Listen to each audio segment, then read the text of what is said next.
you've lost one of the two legs that you're double bottom line. So, thank you.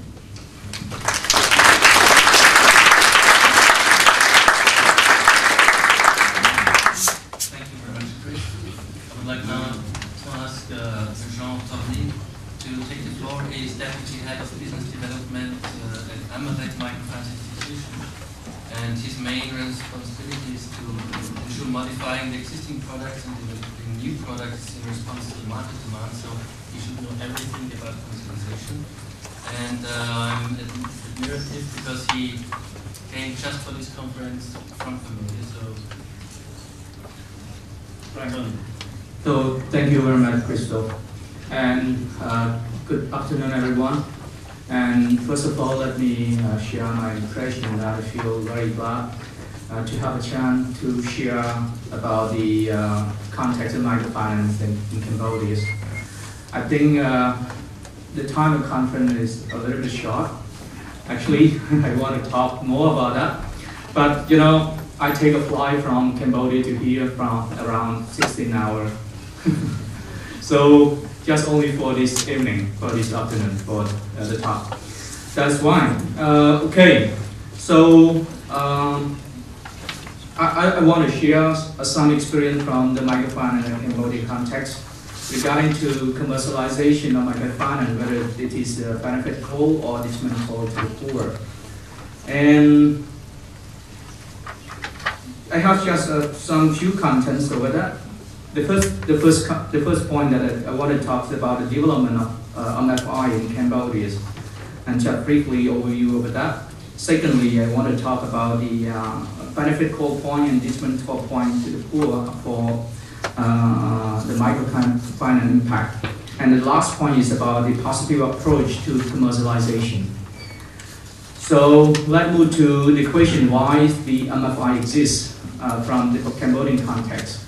The thing is, you know, most Cambodian commercial banks have traditionally focused on just only around 20% of the economic pyramid. That means the other 80% have less without any formal financial access.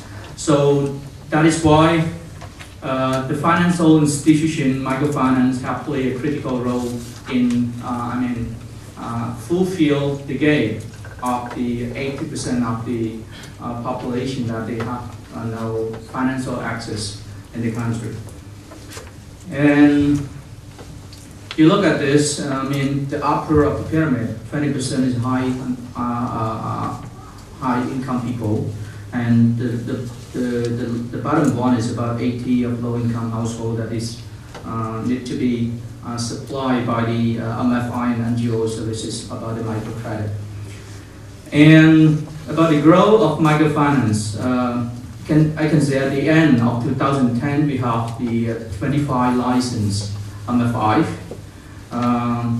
up from 20 in 2009, 18 in 2008, and 5 MFI in 2003, and 0 in the year 2000. There's no license MFI during the year 2000. In addition, we have also 26 registered NGOs that function as a rural credit operators, but it's not yet licensed as an MFI, just only registered NGO. And among that, 5 of the MFI have been receiving the micro deposit taking license. That means they not only offer the credit but also can collect. So, just a moment you have known about just only the one that have registered, but according to the information from the National Bank Cambodia, it also has more than 60 NGO that is unregistered but also function as offering microcredit at Cambodia as well. So it's bound to be huge as well from the development context of the microfinance at Cambodia. Just only some quotes from the Excellency's Governor of the National Bank Cambodia, that he acknowledged that the microfinance sectors in Cambodia has grown fast and significantly contribute to the development and of the rural people at Cambodia.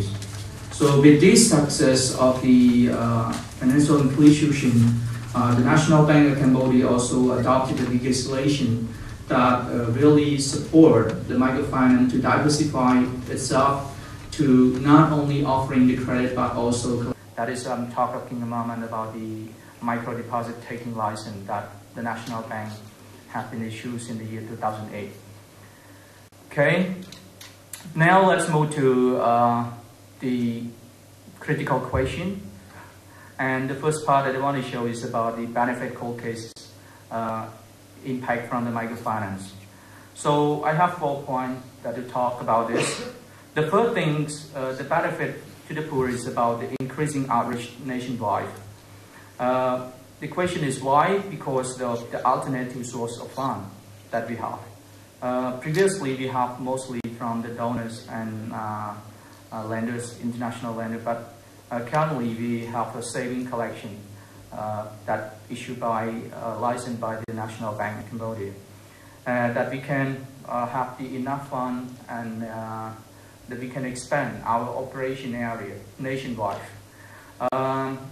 You look at deposit, by the year 2004, we have only 1 million for the total microfinance that collecting this one as a compulsory one previously.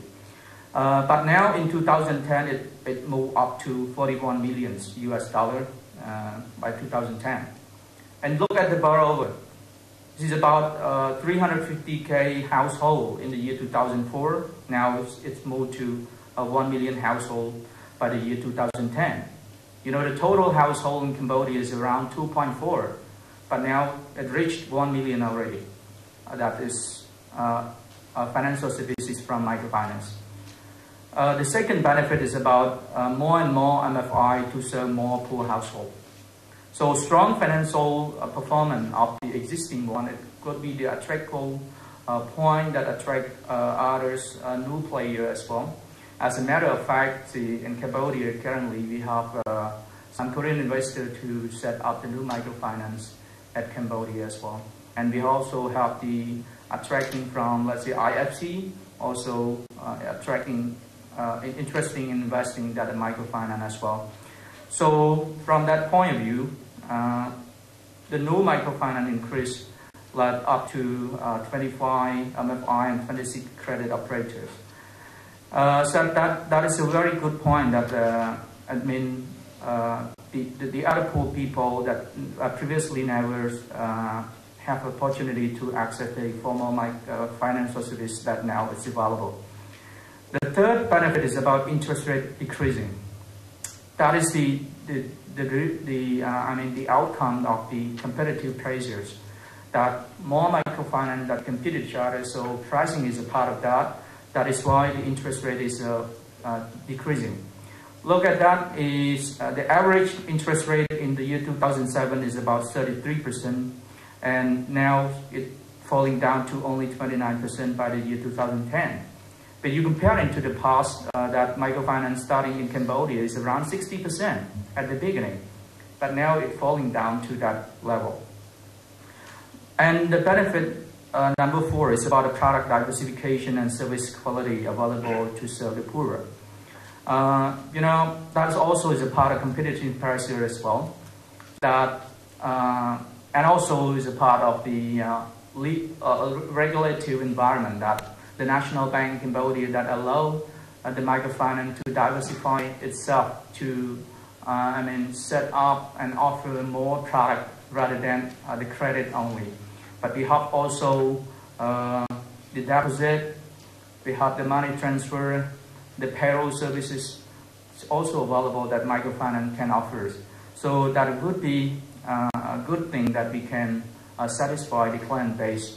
So based on the competitive pressure, we also as a microfinance need to strengthen the key customer service quality to make sure that we can satisfy the client.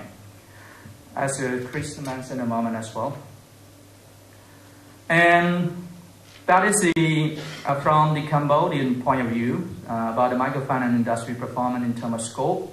Operation area, I can say nationwide with all 24 provinces and cities. And financial services available over there is about the credit, deposit, and money transfer. And the recent growth of microfinance. You look at that data. By the year 2006, the number of staff total, employed by the microfinance around only 2,500 something. But now it moved to, by the end of 2010, it grew up to 7,700 something. And female also share the interesting point of view by the labor force in microfinance as well. That is the average balance per client that increasing. You look at the trends. By the year 2004, so the average client can borrow less than $200, but now it increased up to let's say $400 US, that the average loan that we can offer. And in terms of deposit, also the average also increased as well. Even though we just starting collecting deposit by the year 2010, but it is a very attractive point among the public. And that is the interest rate that I show you a moment, that it decreased from time to time. If you look at from 2007 until 2010, it decreased. They have a trend of decrease. And total loan and number of borrowers also increasing as well. By the year 2010, we can reach to 1 million household in terms of number of borrowers. And in terms of the total loan outstanding, that the total industry can offer up to 400 million US dollars. So that is quite big in terms of that. With the average increase in terms of loan outstanding 38%, and client is about 13%. That is the total deposit and and the number of depositors. As I mentioned, 2004 is not the year that we collect the deposit as the new product, but it's just only compulsory one. But from the year 2010, according to the new regulation that from the National Bank that allow the microfinance to collect the deposit, that is why the numbers of deposit increased very significantly, right, to that level. Look at the treatment toll case. So far, I think you may read some cases that happened so far as well, that they are worried about the many poor households that remain unserved when the microfinance become to be commercialized, to be profit-oriented. That is the worry about that. The reason is MFI target higher income household while increasing loan size. That is the one part that it happened in the practice, that when microfinance increase their outreach, they also try to target the higher income people as well. So according to the research by the Seagate, 2.7 billion people in the world without access to the formal financial services.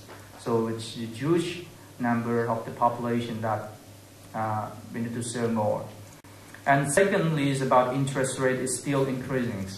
That is some part that happened in the Mexico City Compartamos.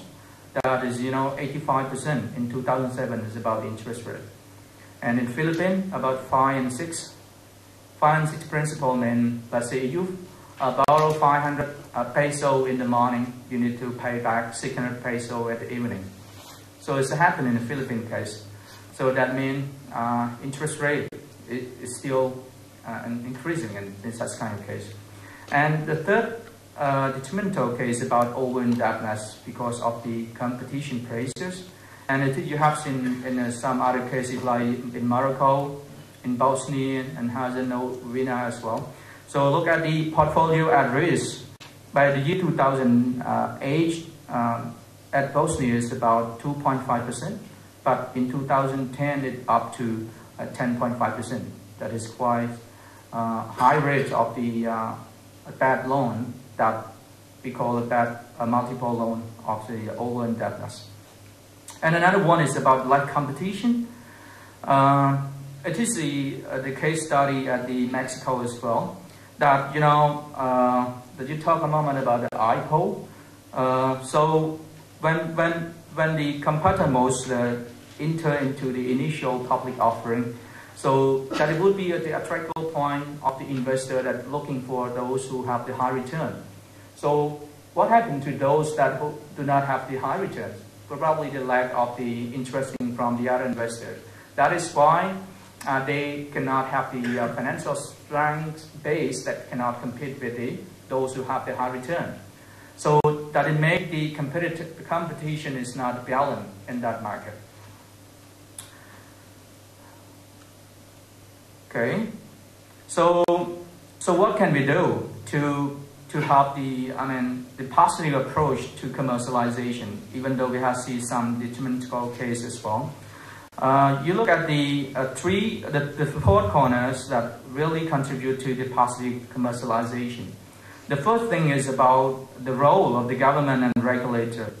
And the regulator refer to the national bank or that supervise the commercial and microfinance. And the government also need to participate in that. And from the government perspective, I think they should share and focus on the macroeconomic policy toward the poverty alleviation and design the appropriate regulatory framework that encouraging and monitoring and supervising the microfinance sectors. And the third point is about encourage competition environment, because according to the practices, competition really help. That you can see that decrease the interest rate and have a wide range of the product and services that really benefit to the poor. And number 4 is about a focus on the grant-based approach to assist the poorest. I think from the practice point of view, you see, a microfinance, commercial microfinance, do not target those who have not ability to make a repayment. They focus only those who have the capacity to make a repayment. So what happened to those who are really poor in the market? It would be have another mechanism to help. That is about a grant-based approach that can help. And the role of funding agencies that really involved in the market to try to support in terms of the development policy and regulatory framework that help supporting the MFI development as well. Enforce the balance between social and commercial orientation within MFI. And experience so far, let's say we have a social rating company that accepted by most high-ranked MFI in Cambodia as well. That would be a part that encourage the commercial MFI to focus on balancing between social and commercial. And from the role of MFI itself, they need to strengthen the cost efficiency, staff productivity, and operation structure to make sure that they can increase the cost of operation so that they can increase the price that they charge to the client as well. And diversify source of fund to be sustainable rather than depend on the international lenders, but they should look at the other sustainable source of fund that is seem to be a deposit collection or something like this. And look at the role of supporting institutions that making involvement that help to link MFI and another within the industry to have a chance to cooperate together and share the experience to find out the best case that we can work together to achieve the common goal. So that is happening in Cambodia. Is about the Cambodian Microfinance Association that function over this very well and contribute to the institutional capacity building that working with others international agency in terms of training, something like this, and how link microfinance to other stakeholders that really benefit to industry. So that 4 point, I think, 4 corner that really contribute to the positive impact. That is the model that I found out by, I think if the 4 corners really work well, this would be contribute to the economic development in terms of this model. Okay, I think that's all for my presentation. Thank you very much for your attention.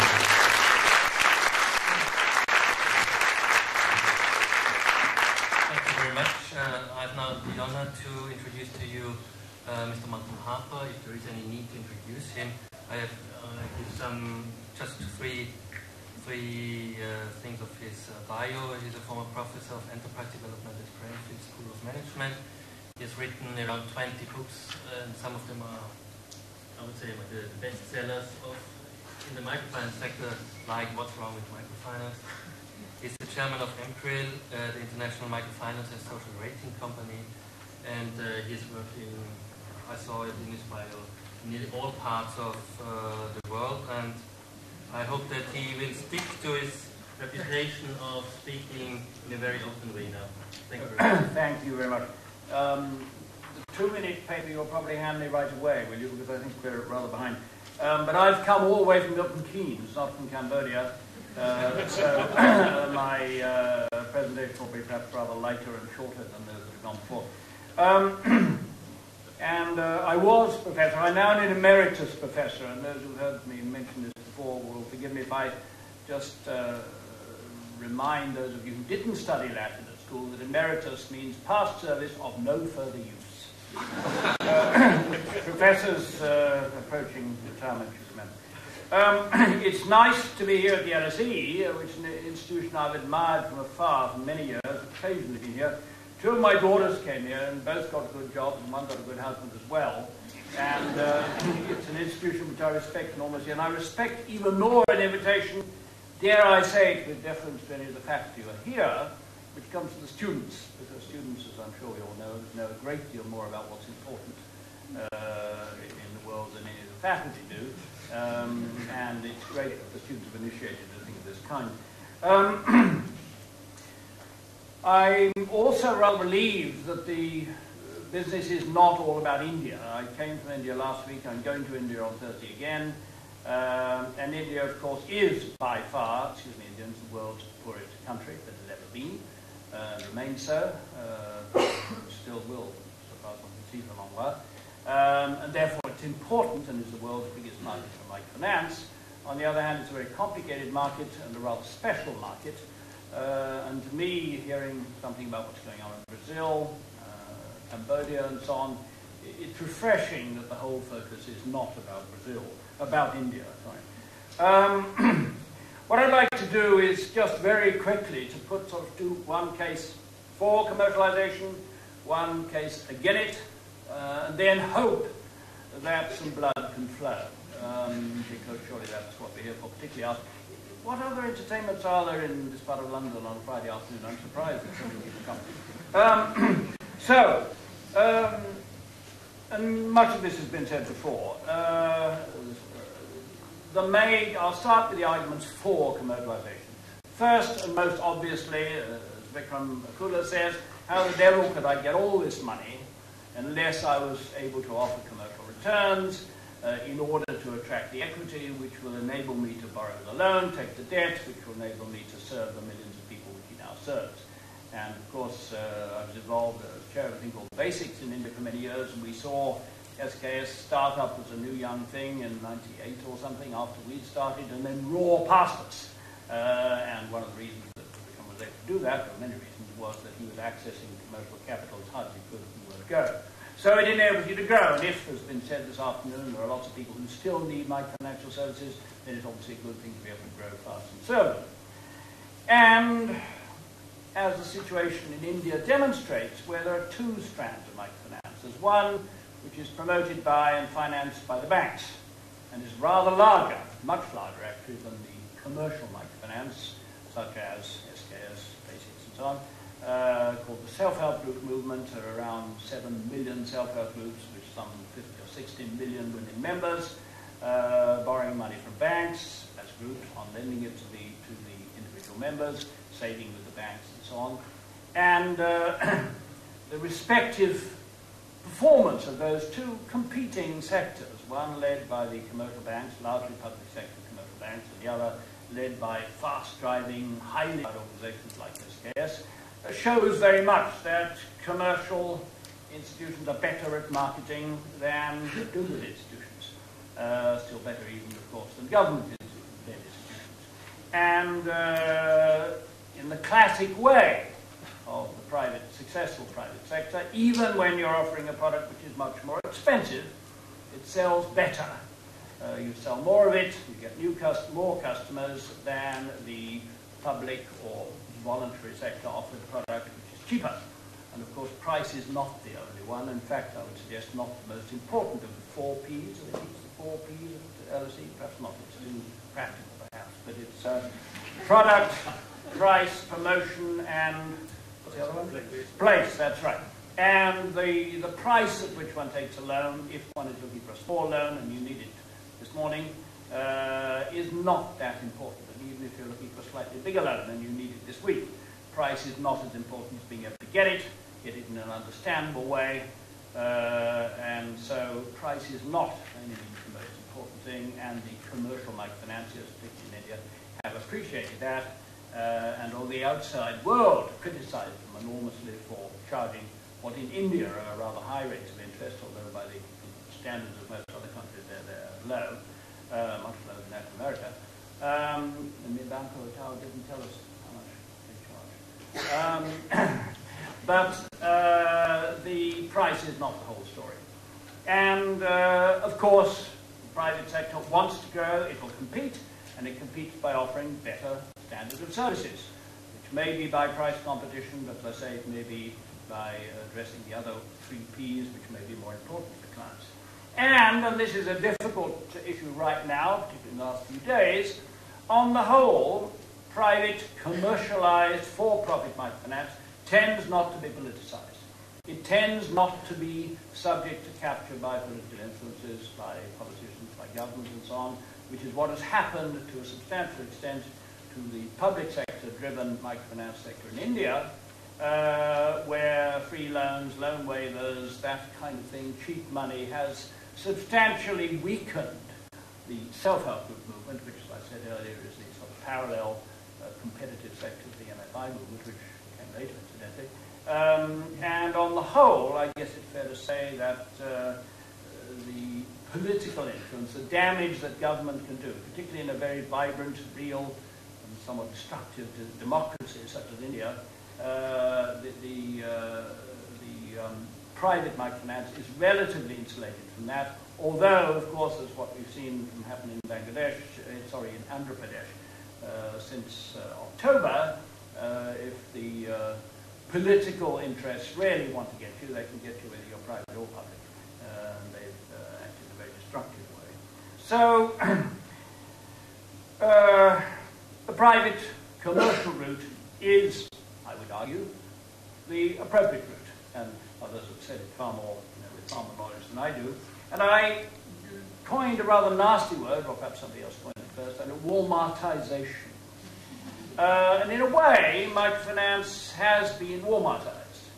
And although we may envy Mr. Walton and his family for the billions they've made, I don't think we say, well, you should have been an NGO or you should have been driven by government.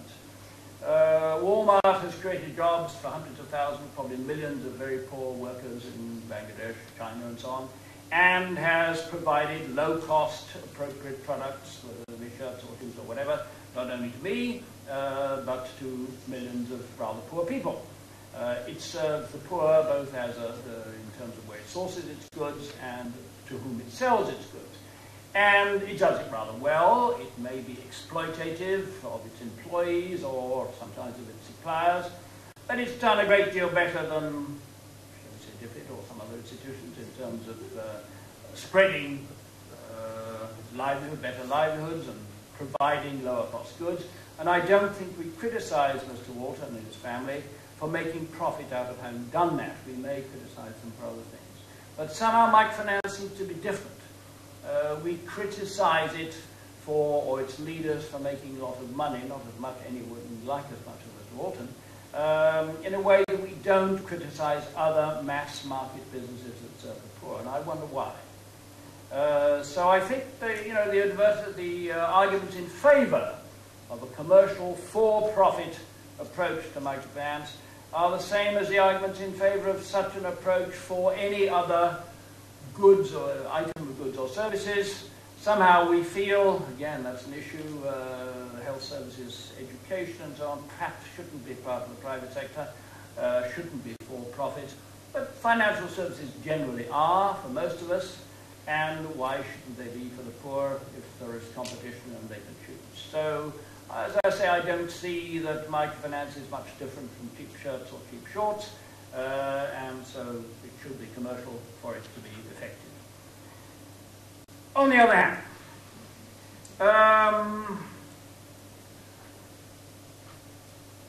the experiences in Bangladesh recently, in Andhra Pradesh, excuse me, and Bangladesh too, demonstrate that if you're trying to make money, you don't necessarily reduce your interest rate as much as you could. Your recovery practices can be harsh, to say the least. There is a tendency to drift away from the poor and to go for slightly better off customers, not too much better off, but then they'll be able to mobilize support and not be paid. And of course it's better to stay with women because they're weaker than men and they do what they're told. But there is a certain drift away from the poorest customers if you're trying to make a lot of money. And I think the major argument against the commercialized approach, and although there's the notion of, as you mentioned in Cambodia and elsewhere, of microfinance institutions being allowed to raise savings is of course a very live one. On the whole, and the experience of Basics, which I was chair, we have a bank, the KBS Lab, a rather small bank in our group, and we're allowed to take savings. And we do take savings as a service to our customers, and now the amount of savings we take is about the same as the amount that bank is lending out. It's only allowed to operate in 3 districts in Andhra Pradesh and in Karnataka, so it's quite small. But the 2 amounts are about equal. But those savings are not cheap money. They're expensive money. We pay quite a low rate of interest, a competitive rate of interest, but they're expensive because we reckon it costs about 10%, if you don't pay any interest at all, to take penny savings and to pay out penny, to operate savings bank accounts, savings book accounts for poor people, because the amounts of the individual transactions are tiny. You have to have all the cashiers and all the cash balances and so on. Even if you do it through a telephone, through M-Pesa or something of that kind, it's still expensive. So the savings of the poor are not a cheap source of finance.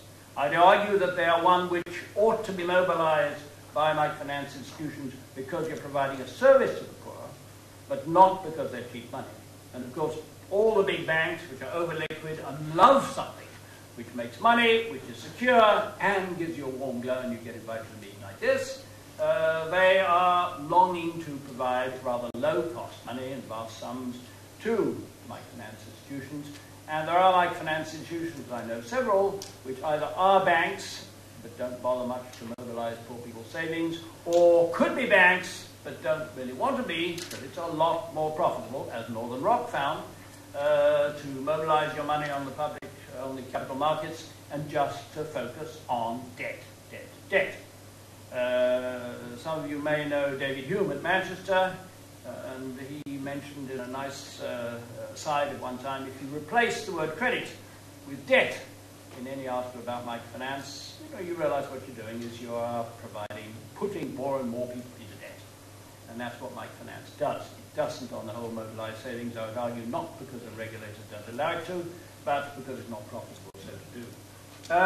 And putting people into debt and to ever more debt, in fact, not even allowing them, it's called resting in some microfinance institutions. You're allowed to rest for 2 cycles. That is not to be in debt, the institution.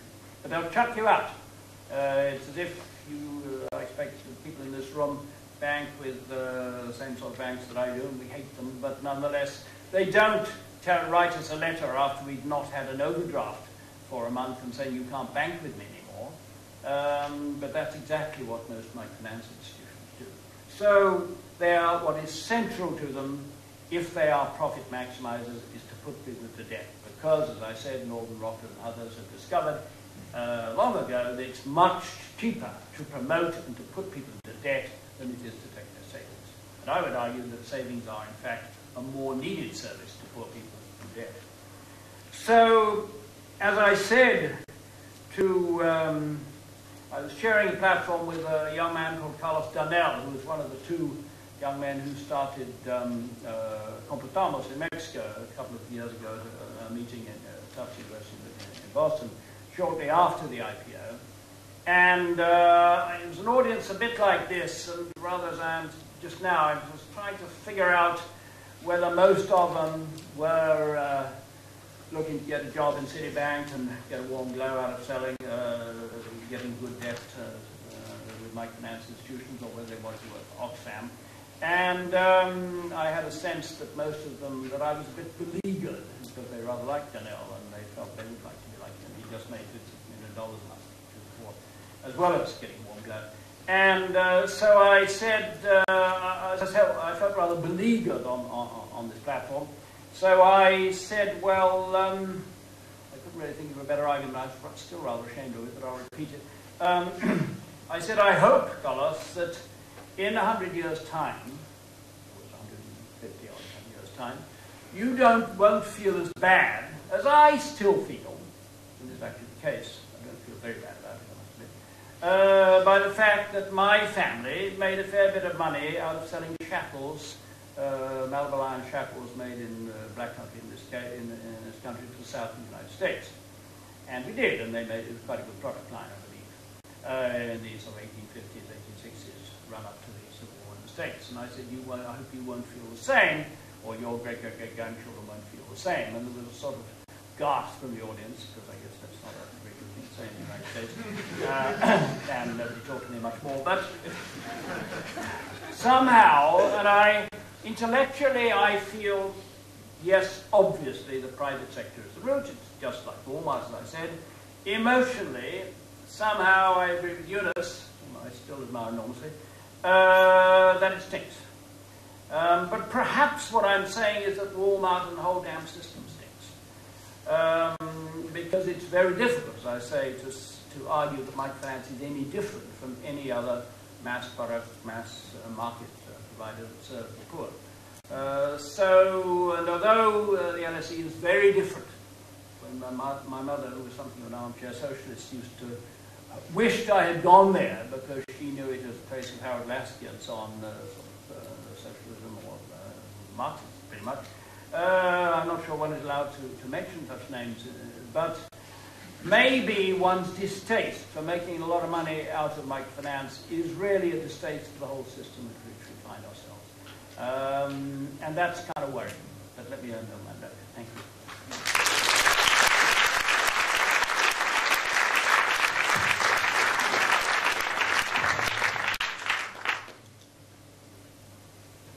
Let's have one round of questions. So, if you have any questions.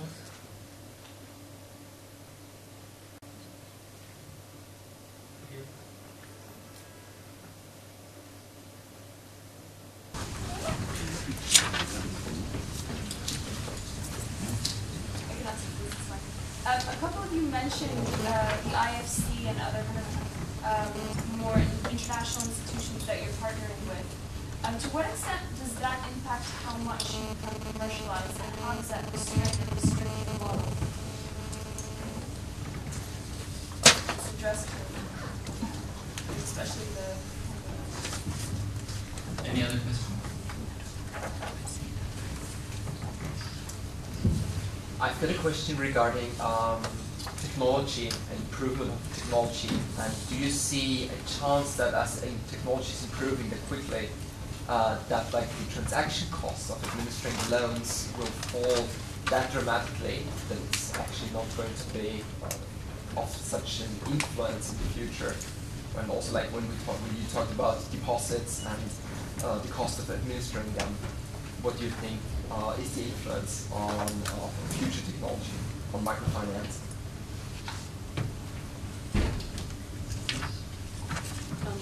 I was very surprised that no one has mentioned the lack of evidence around impact of NFIs.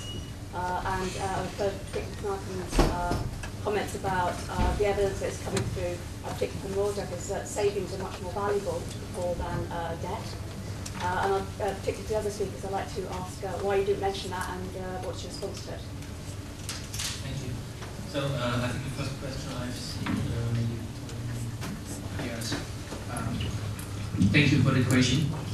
Right, so I say the current trend for the Cambodian microfinance context, I think more international agency and investor are really interesting to share the investment with the context.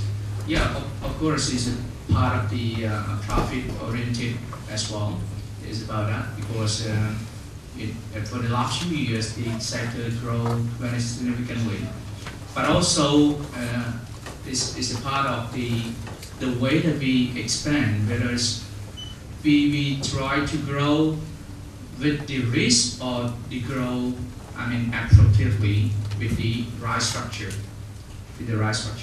So I think many case studies that investor himself they also met with the other case study with the other country.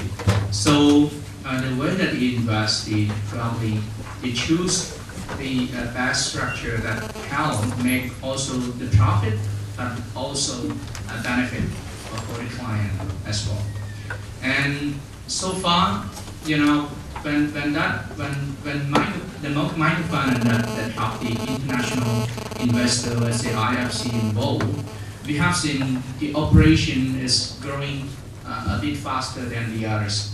Let's say some other microfinance, AMK and Equita Bank also is a case example of that. That is, the IFC is the shareholder of that one. You look at the operation, it's quite fast in the market. But of course, it's still keep, the segment concentration that to the retail low-income people, right? So, thank you. thank you. The question on technology and reduction of costs. Yes, I'm on the board and a small investor in a new institution called Musoni in Kenya, which is a cashless microfinance institution. Cash is not allowed. It relies entirely on the M-Pesa platform and working with Zain as well as they come along. And in the long term, the medium term, that will substantially reduce our operating costs. It already substantially reduces the client transaction costs because they don't have to spend so long in the meetings because they've made their repayments of their savings on their phones even before they come there. So it has that benefit. It reduces our day-to-day operating costs, but of course the upfront investment in software and so on is very substantial, and so it's really a function of how long we'll have to repay that. So the immediate effect of that is not to reduce interest rates, but the long term I think will. And just on the point of impact which was raised, Anton is here and others, the issue as to whether clients, the development interest is better served by an institution which is for profit or one which is for good, as it were, is unresolved. And although there are almost more researchers prowling around in microfinance than there are customers, it surprised me that nobody has grasped that method. Of course, they'll be able to prove either case as researchers can. But I think somebody should at least try to either dispel the myth that you're bound to treat customers badly if you are commercial, or to show that at least it's true. There's an index which I did some work for the government of India on the sad case of suicides, and I coined an interest SPM, suicides per million clients. And there are quite a lot of them, perhaps not very many more than a million people normally kill themselves. It's a pretty good indicator. But I don't think, actually, there is any evidence as yet that that figure or any other figure about social impact is any worse for profits than the not-for-profits. Maybe just to add 2 or 3 words. Is it working? Yeah. 2 or 3 words on this issue. On the question of impact, there's a huge debate going on. Maybe you heard about randomized trial and so on. So we know is at least when there is impacts, it's mostly when it's related to business development services, other services, when you had an existing business before, for instance. So at least the first result that they had with the randomized this, that you don't have a, which makes sense with what most practitioners were saying before, is that you don't have a magic bullet of microfinance, but it's when it's combined with other services that you have some impact, and at least what I've seen, or what I've read until now, it's kind of similar related to that also.